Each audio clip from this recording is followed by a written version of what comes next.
This is Your Pain Game podcast, where we talk about the game of living in and with chronic pain and trauma, getting to the heart of how to heal. I am your host, Lindsay Soprano. On this show, I plan on discussing with doctors, chronic pain patients, holistic practitioners, loved ones, and anybody that is interested in having their voice heard in the chronic pain and trauma world that we live in.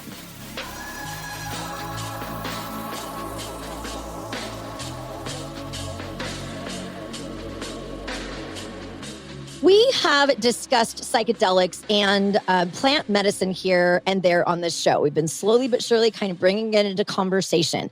It's not something that we haven't been thinking about. We've been reading about it all over the places, in social media. Take your mushrooms, do this, do that, all these different clinics, right? And I promised that I would start bringing this topic up into attention more to my listeners as I started to feel more confident in that space and talking about it, because at the end of the day, I am here for me as well as you guys, right? And I've dabbled in psychedelic use. Come on, you guys have listened to me long enough. You know that that's not a huge surprise, right? But dabbling in it in my home on a Saturday night is far different than it being actually, dosed the way that we're supposed to dose for what we're trying to dose for, right? So, and since my use has not been monitored by a doctor or a clinic, it's now time to move into that. And I know it's the next step in my healing journey, and it's time to do it the right way.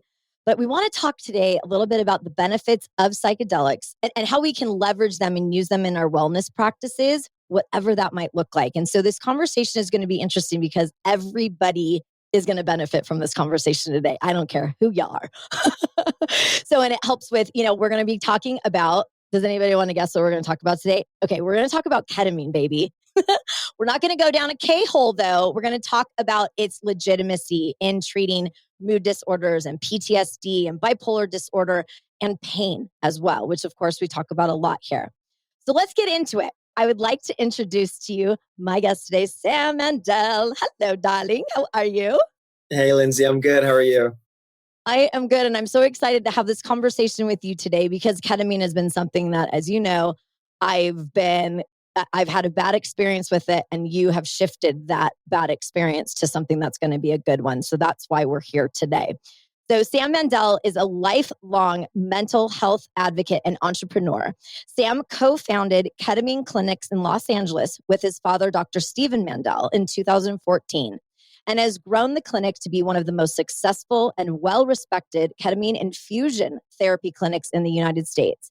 He serves as the company's chief executive officer and is responsible for the day-to-day operations and strategic direction of the clinic. And he also was in Entrepreneur Magazine as one of the top 10 healthcare entrepreneurs to watch for in 2023. The year is not over, and I am keeping my eyes on you, and that is for sure. So I am rolling out the red carpet for you, babe. I'd like to start by talking about how you got into psychedelic medicine in the first place. And then let's kind of take our journey from there. Yeah, well, thank you for such an awesome introduction. And I love your energy. It's so good and so refreshing. I got into psychedelics because the mental health crisis has affected me personally, my friends and family, people I've lost to suicide, people I've witnessed struggle with addiction, depression, bipolar disorder, other mental health conditions, and people who I love and care about who are still struggling today. And the modern mental health system has failed us, and especially Western medicine, really, where mental health is concerned, has failed us. And looking at where are the solutions, what can we do to live happy, healthy lives? How can I help the people who I care about and the community at large really get the relief that they deserve and need? You got to just dig deeper and inquire more and more, because accepting the status quo as the solution or as the only answer is just not acceptable. So psychedelics come into play. They are a pretty interesting, exciting, and new approach to mental health. There's nothing new about psychedelics, right? You look at use of some of them like mushrooms, psilocybin, magic mushrooms, date back thousands of years. But the idea that they could actually be used to treat mental health conditions is kind of a newer concept for a lot of people. And, there's obviously some interesting research and stuff that was going on in the 50s and 60s, and that was all put on pause. But generally, it is a new approach to mental health, and to not using them just for, religious or spiritual or recreational uses, but actually to treat illness. Oh, you can use it without it being recreational? You can. And that's the issue we have. There's so much stigma. Exactly. There's so much Yes. stigma. And also, I don't know how we got into a place where, well, I do know how, but it's so unfortunate that we're in this place where certain things that might produce pleasure are so stigmatized as evil, bad, and wrong that somehow we've lumped pleasure into evil as one and the same. But when it comes to multinational corporations making record profits on other things that make us feel good and give us pleasure, that's good stuff. And that's good business, good commerce, and good for us, be it nicotine or alcohol or the other things that have the stamp of approval by the people who benefit from it financially. But the things that they, can't or don't want to benefit from, then those things are bad when they make us feel good. So just the whole notion that even recreational or illicit drug use is on its face bad is really just such a load of BS. And of course, I'm not advocating for everyone to go and pick up a crystal meth habit. I'm not advocating for you to be getting high all day, every day. I'm not saying that Go drugs... hit your crack pipes, guys. That's yeah. episode over. Yes, yeah. If that's your takeaway from this, you're really not interested in understanding me or what I'm trying to talk about today. But yeah, and we don't want you listening anyway. Yeah, I just want to be really, really clear on that. I don't advocate for anyone to do anything that's illegal, including using street drugs. But I do think it's important to note that you're not an evil person or committing an evil act, in my opinion, if you do choose to do that. And I think harm reduction is also very important, right? And so how much you're taking, when you're taking, where you're taking it, why you're taking it, what you're taking are all extremely important. And there's not a lot of nuance in the conversations that we have around drugs. There's like people who say that they're great and people who say that they're evil. And, people can be pretty extreme in their views about them. And unfortunately, that isn't sufficient. Like with many things in life, there's a tremendous amount of nuance here. So I feel like I may be getting a little bit off topic, but, or on a tangent, I should say. But yeah. No, but it's a tangent that the listeners here of this show and myself are used to being on, because they hear from me about my feelings about Western medicine all the time here, and how it has failed me time and time and time and time again, and how I watch it failing so many other people in my life that have suffered with all of the things you have listed, from depression and anxiety and PTSD and bipolar disorder and suicidal tendencies, all of these things, including people like myself with CRPS and other chronic, pain syndromes and diseases. And, I never would have thought that I'm sitting here right now and that, like, as soon as I'm done with this episode, I'm going to call my mom and I'm going to chit chat with her about doing drugs, because I was raised in a right-wing Christian, conservative home. My dad was kind of a little bit of a hippie, and he partook in his stuff, but my mom is like as straight-laced as you get. And so having these conversations about introducing psychedelics into my treatment and my healthcare is something that is a topic of almost every conversation that my family and I have now.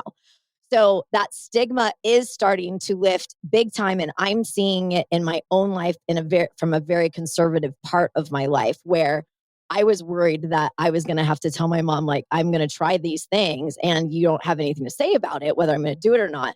But having those conversations, because that stigma has just been part, especially of us in our 30s and 40s and early 50s and such. We were raised like, it was the dare thing, like, don't do drugs. Like, that was it. This is your brain on drugs, the eggs in the pan and it sizzles, right? So we all remember, at least us that watched those commercials, those PSAs, in the Reagan eras. And, we were dealing with that stuff. And so we were brought up that stuff is bad. And so now I think it's great to have the conversation that it just isn't. It can be, if you are not, like you said, harm reduction. That was very, very good that you said that, because it's true. Like I was saying earlier, recreationally, maybe I probably should kick back on some of the things I've tried, to see. I was like, I just want to know, like, does this even help me at all? And it absolutely has. I just need to do it the right way now. So let's talk a little bit about what ketamine actually is and how it works, and why it's a little bit different than the psilocybins of the world and MDMA, right? Because that's where a lot of people are like, it's ketamine, MDMA, psilocybin. I think that's pretty much what we're all seeing, especially in social media all over the place. Can you talk a little bit about what ketamine is and why it's so different from others? And then we can go from there. Yeah, so ketamine is unique in that it's an FDA approved medicine. And it's been around since the 60s. It was FDA approved in 1970 as an anesthetic. And it's become very quickly was, one of the most widely used anesthetics in the world, and it still is today. And it has other applications as well as an analgesic, as a pain reliever. It's used instead of opioids in certain situations. It's also used in veterinary medicine, so some people know of it as a horse tranquilizer or a cat tranquilizer. And it's also a drug that people use, recreationally or on the street, known as Special K or Kitty or all these other nicknames that it has. And so people know of it usually through just one of those ways, and then they think that that's the whole story, but that's just part of the story. So it's a ubiquitous drug with a lot of different uses. And in the last 20, 25 years, it's been proven to be one of the most effective mental health treatments available today, primarily for depression, but also PTSD, suicidality, anxiety, and other forms of depression like bipolar depression, postpartum depression, even some substance use disorders, which is a little bit ironic considering that some people do abuse ketamine. But if you're having issues with substances other than ketamine, it can actually be helpful as part of a bigger treatment plan. People with eating disorders, and the list of applications for it is actually only growing. So it's a really, really interesting medicine. And I think there's some reasons that would explain why it works so well for so many things that maybe we can come back to that later. But we use ketamine intravenously to treat mental health at Ketamine Clinics Los Angeles. So ketamine is FDA approved. There's a lot of safety and efficacy data on the medicine in general, and specifically for this use as mental health treatment. There's been about 160 clinical trials conducted on ketamine for depression and other mood disorders. Around 50, 60 have results published on the internet. You can go to clinicaltrials.gov or other resources, PubMed, and you can read them yourself. And dozens of them have been peer reviewed. And I mention all this just to say this is the real deal and it's proven. Because some people who aren't educated on this will say, oh, that's all anecdotal, or yeah, some things about ketamine seem interesting, but we really need more research. We need more data.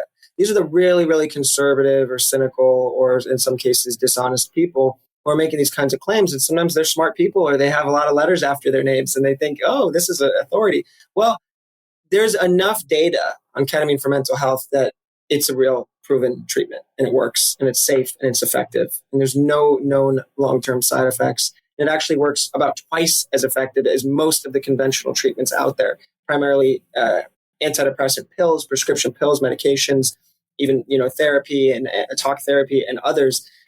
In our clinic, it's about 83% effective. And that's even in treatment-resistant cases, people who have tried and not benefited from several other conventional treatment options. It works faster. It works in a matter of days, whereas these other treatments often take weeks or months to work. Short-term side effects are extremely minimal. Again, no known long-term. So it really is an incredible treatment. And also the quality of relief is different. People really get a restoration of pleasure. They really start to feel good again, get more energy, more motivation, feel more connected to themselves and others, increased sense of compassion for themselves and others in really meaningful ways, whereas the conventional treatments, again, I'm mostly thinking of the pills that are available, SSRIs, SNRIs, antipsychotic medications, et cetera, benzodiazepines, for anxiety. A lot of these drugs really numb people out. They make them feel locked in. They may not feel as depressed or as down, but they also don't allow them to experience the pleasure, joy, or highs of life either. They're in a narrower field or scope of their experience. Their lived experience has been narrowed, and it's not particularly good. It's just maybe more functional than it was. And function is very important, but that's not something to settle for. I mean, we really think everyone deserves to live a life of actually being in joy. And of course, we all have pain and sadness and tragedy in life, and life cannot be beautiful and roses all the time, all day, every day. And that's never the standard of the expectation, though people deserve to have joy and happiness be an important consistency, foundational part of their lives. And unfortunately, a lot of people today don't have that. When it comes to ketamine, I know that there is a pill form versus infusion, and I was given a massive dose for my first dose. I had 120 milligrams in a pill form that was given to me the first time that I was given ketamine. It also was the last time I tried it because I went down a K-hole that Yeah. I don't care. I don't care to remember the bits and pieces that I did go down. And I mean, I'm like 100 pounds wet, and like for them to give me enough, to use your terminology, horse tranquilizer, because that's what we all think about when we hear about ketamine. I felt like I was like just absolutely like just trank gunned in the neck, Yeah. Yeah. and it was a horrible, terrible experience. But I have a girlfriend of mine who's very, very dear to me, Lobby. I love you. She also suffers with CRPS, and she's actually doing the pill form of ketamine right now. It's working kind of, sort of. Yeah. But I would like to talk about the difference between why infusion therapy is so much more beneficial than the pill form. Yeah, absolutely. And also, I do want to mention it as you're bringing it up now, and I intended to. It's extremely helpful. Ketamine is extremely helpful for neuropathic pain conditions like CRPS, we're going to get into that, honey. Yeah. And it's really, really good for a variety of other trigeminal neuralgia, migraines, certain types of even arthritis. Fibromyalgia. So it's a really, really amazing medicine when it's provided in the right way and in the right context. And just like with anything that has the potential to do a lot of good, it can also do a lot of harm when it's not used responsibly. It's powerful. And that goes for all psychedelics. Psychedelics really, I believe, and many people believe, really are the future of our health and wellness in the United States and in the world, and really at a foundational part of the future of mental health for so many people. And they also really can cause harm, and they're not for everyone. So I just want to be really clear about that, because I'm very enthusiastic about them, and I think they're very exciting, and they really are already helping so many people. And the amount of people that I'm hopeful that they will help is just exponential in comparison. And again, we're not saying everyone should, after this episode is over, go out and call a dealer for some illegal drugs, or go to a doctor. This is not our message. Or go to a doctor and even get a legitimate treatment like ketamine from them. You can inquire, but it might not be for you, and that's okay. So I just want to be clear about that. Now, as far as routes of administration, you bring up a good point. Ketamine comes in all shapes and sizes. I mean, it's just like with a lot of medicines, it can be taken or it can be received in really just about any way you can receive any medicine. The big ones being first and foremost IV infusions. And by the way, all of the research I mentioned earlier is about IV infusions. There's very, very little research at all about any other routes. So it's important because there are people who are getting some good results helping people with other routes of administration, but it's important to note that there is not much of any data on those other routes. So clinical I'm glad research, that you pointed that out. That's important. Thank you. Absolutely. Yeah. So not to say that they're bad or wrong or that you can't get a benefit from them. But again, that's an important distinction, right? So just know that. Now, other than IV, we have IM, intramuscular injections. That's where they squirt a bunch of the medicine into a muscle all at once. Whereas the IV infusion in our clinic and in most, it's a gradual infusion. For most, it's 40 minutes. We do 55 minutes. So this is not a shot, right? This is a continuous, steady state of medicine being infused for almost an hour. And we do this 6 times over 3 weeks. That's the protocol. Now, with IV, the slow, steady, gradual is really one of the key things to the therapeutic benefit and to it being not habit forming. Now, ketamine is not addictive, and you don't form a physical dependency on it. Even though some people use it recreationally, they might use it as a means of escape, but it isn't something they get dependent on in the way that you would with nicotine or alcohol or opioids, where you can actually start to crave it, or even look at like benzos, like common ones like Xanax or Klonopin, where you can actually die if you abruptly stop taking it if you're taking high enough doses. So, I mean, this is a pretty important difference between drugs that you can become physically dependent upon and truly addicted to, and those that you're not, like ketamine. So that's something that, again, part of the stigma of people using it on the street is people are afraid, I'm going to get hooked, I'm going to be a ketamine addict. Well, most of the people who use it recreationally aren't really dependent on it anyways. And if they are, that's a mental thing. That's not like they're physically in need of it or they're going to get sick if they don't have it. So I want people to know that. So one of my questions, I have so many questions for you. They just keep popping up. And I know we only have a little bit more time together, but how long? Okay, so I go in, I do this treatment with you guys. How long does it last? That's a great question. Do I have to see you again? Because I think that's the pressing question. Like, okay, great. I go in there, I drop whatever the cost is of treatment for you guys.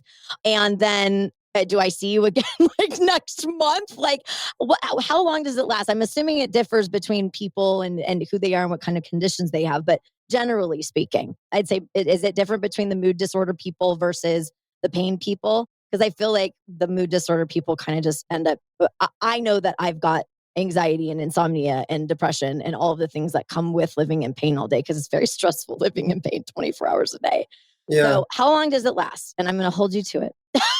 That's well, first of all, no, we make no promises or guarantees that anyone will get any benefit. It's very likely, but no promises. And it's actually comparable. Both mental health and pain patients typically get around 3 months of relief.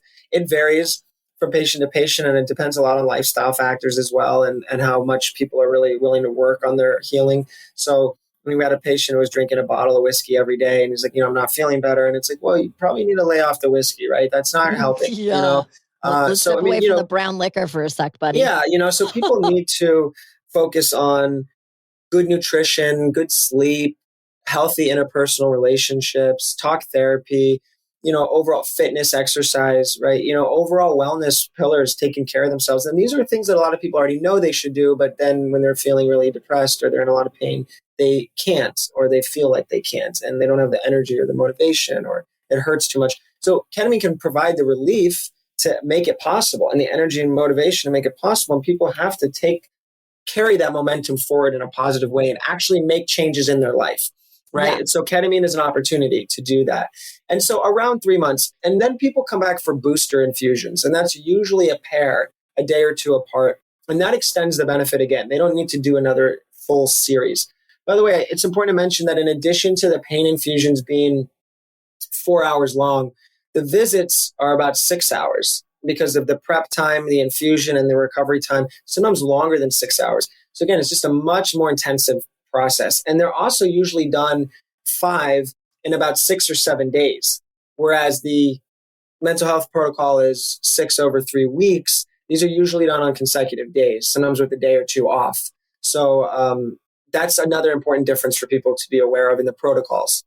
So why is it longer and in a shorter duration for someone like myself with CRPS versus someone that's going in there because they've just done bipolar, they've done their pills, nothing is working, they're sick of it, they're having nightmares, they're screaming bloody mess, Why is it so much longer and so much more intense for the chronic pain patient, specifically with people like myself with the nervous system conditions that I have? The short answer is science doesn't really fully know.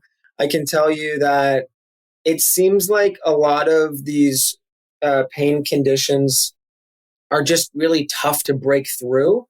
And it just takes more medicine and more intensive therapy to kind of just break through the issue that's going on there and to help to reset things. There's a process called central sensitization, and that's over time your pain signaling increases in intensity and frequency throughout the body. And ketamine really is like hitting a reset button on that. And it just, for whatever reason, it's hard to do that. It's just a very tough thing to treat. It's one of the toughest CRPS I'm talking about. And there's not really good treatments out there. And a lot of people end up on really, really unhealthy high doses of opioids. And then over time, those are less effective and they start taking higher and higher doses. And there's a process where opioids actually, ironically, increase your sensitivity to pain. So as you're taking more and higher doses, then your pain threshold is lower. It's an awful cycle. People have issues with the constipation and all kinds of side effects. And it's an awful, awful thing. Ketamine really has the potential to help that. And it just requires more of it. It's tough. It's a tough thing to treat. With the mental health patients, they're doing more inner processing during their infusions. There's more of a psychological component there, though there's a lot of psychological issues related to pain. And as you mentioned earlier, when you're in pain all the time, your anxiety, your depression is there. There's a lot of comorbidity. You're going to have these other issues along with as a result of the pain condition. And those can also be helped by the ketamine infusions as well. And one of the things that I love about you before we kick the can down the road here, because we're getting up on time, but you make me feel safe. I do not feel fearful of this where I did before I met you. because I had such a bad experience. I mean, it's true. Before I had my bad experience with it, and I was like, no, I'm not going to try that again. That was bad. I was like, come on, Lindsay, like, come on. All these other things haven't worked, you know, and like you've mentioned a little bit earlier about, you know, our wellness protocols, the things that we're doing that you can't expect to just go and see Sam and get this done and then not take responsibility for your actions when you walk out the door. Like, don't go drink a bottle of whiskey after your ketamine treatment and expect things to be all hunky dory. Like, take responsibility for your actions and you know, advocate for yourself and for your own health care. I mean, and I know that's a lot of part of this conversation as well, but oh my gosh, I cannot wait to see you. You're so sweet. Well, I'm really happy that that I've helped you to feel that you feel safe talking to me, and I've helped you to feel better about ketamine, because you know, there's just like with anything, there's a lot of nuance, and we love to think in, you know, black and white, all or nothing extremes. And, you know, we're so polarized on so many issues and social media and politics and whatever. And it's like, you know, pick a side, it's A or B, and then be too so extreme. And it's so unhealthy, you know, and the reality is the truth is always somewhere in the middle. It's always the gray where the good stuff really is, you know? And so I like to say it's supposed to be purple. It's purple. I like purple. I think purple is a great color. Someone's calling him for a ketamine treatment right now. That was his phone going off. See, the episode hasn't even been distributed, and I've already got your phone ringing. Oh, but I didn't think this was live. That's so interesting how you did that. I'm that good, Sam. I am that good. You are that good. I love it. Oh my gosh. Okay, so where can we find you so we can get? Well, you've given us hope. And that is one of the things that every episode always ends on, with a message. I love that, because that's my message at the end. When I've been fortunate to be on a lot of different shows over the years, and they often ask at the end, if there's one more thing that you would want to say, what do you want to say? And that is always my message, is a message of hope, is that there is hope. If you're someone who's listening to this and you're struggling with a condition, whether it's mental health or pain, or you're dealing with something and you feel hopeless and like you have tried everything, I want to assure you that you have almost certainly not tried everything. That ketamine infusions are out there, transcranial magnetic stimulation is out there, other psychedelic medicines like psilocybin in mushrooms, MDMA assisted psychotherapy. You know, MDMA is the active ingredient in ecstasy, which is about to be FDA approved next year for PTSD, LSD, DMT, ayahuasca, you know, breathwork, meditation, combinations of all this stuff. There is something out there that will almost surely help you to feel better and get through whatever you're dealing with. And so don't give up, keep exploring, keep inquiring, and just don't give up. No, don't give up. You got that right, because I've hit some spots in my life where I almost did. And that little harp string, the one string left, I climbed up it and then I rebuilt my harp. And now I'm playing music again. And I haven't even gotten out of the pain part of it yet. But that's why we're here, you know.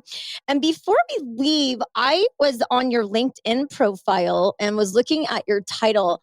And I have a question, because one of the names, or one of the things that you refer to yourself in your title on LinkedIn, is rapper. Yeah, that's right. I told you I had something. What the hell is this? Yeah, I know. You might not expect it, but it's true. Yeah. You're a rapper. Are you a ketamine rapper? Does this only happen after infusions? What's going on with this? No. That's funny. I've been rapping since I was like, I don't know, 9 years old. Oh my God, that's so fun. You know, writing poetry and rap and freestyling, and it's something I love, and I've been told I'm not bad at it. So, well, I'm an opera singer, so you know, between the two of us, we can rap, we can opera together and rap together during my ketamine treatment. That's awesome. That's awesome. We have a patient who has got just the most amazing and inspiring story of her own transformation. And she is an opera singer, and she actually was able to start an opera company after getting help from this treatment in a time when she was really unable to do anything in her life. And so that's very cool. That's an interesting little, wow. Okay. Well, I love you.